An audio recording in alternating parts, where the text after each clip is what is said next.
د عامه روغتیا وزارت د 25 ټنو له نیټې تیر او بې کیفیته خوراکي توکو د له منځه وړلو خبر ورکوي. د عامه روغتیا وزارت له لوري په خپره شوې خبرپاڼه کې راغلي چې د دغه وزارت د چاپیریال روغتیا ریاست له لوري د کابل ښار له بېلابېلو سیمو څخه د 8 اونیو په ترڅ کې 25 ټنه له نیټې تیر بې کیفیته خوراکي توکي راټول او له منځه یوړل شول. په همدې موخه جوړه شوې غونډه کې د عامه روغتیا وزارت د لومړنیو روغتیايي خدمتونو رئیس ډاکټر ذبیح الله عریس ویلي د افغانستان اسلامي امارت او په ځانګړې توګه د عامه روغتیا وزارت دنده لري چې د خلکو روغتیا ته پاملرنه وکړي او هغوی ته د روغتیايي خدمتونو وړاندې کولو زمینه برابره کړي چې په همدې موخه د چاپیریال روغتیا ریاست کنټرول ټیم وکولای شول د 6 تر 8 اونیو په ترڅ کې 25 ټنه له نیټې تیر او بې کیفیته خوراکي توکي راټول او له منځه یوسي. د افغانستان اسلامي امارت او په خاص ډول د عامه روغتیا وزارت له اولویتونو څخه یو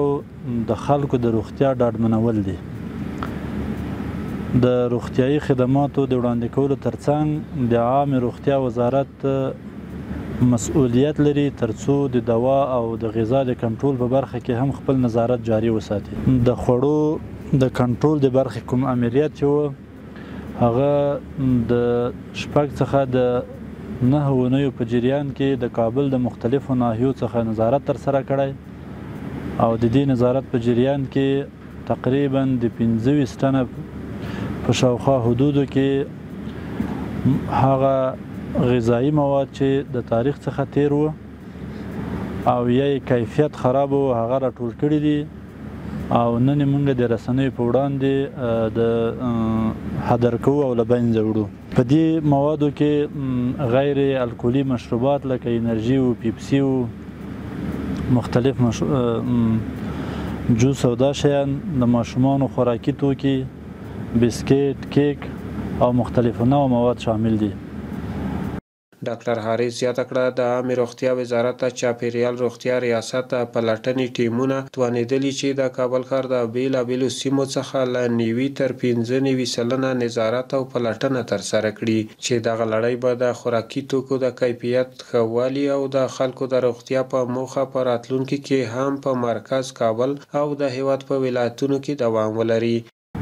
دا نظارتي ټیمونه وخت په وخت د کابل مختلفو ناحیو کې ګرځي او تقریبا د کابل په سطحه باندې دوی د 90 څخه تر 95% پورې خپل نظارت ترسره کړی. په راتلونکي کې هم د عامه روغتیا وزارت ژمن ده چې خپل دې نظارت ته دوام ورکړي او ترڅو د غذا کیفیت ډاډمن شي. د یادونې وړ ده په راټولو شویو خوراکي توکو کې بسکټ، غوړي، کانسر، کیک، اچار، غیر الکولي مشروبات او یوه اندازه نور له نیټې تیر بې کیفیته خوراکي توکي شامل وو چې ټاکل شوې سیمې ته انتقال او له منځه وړل شوي دي.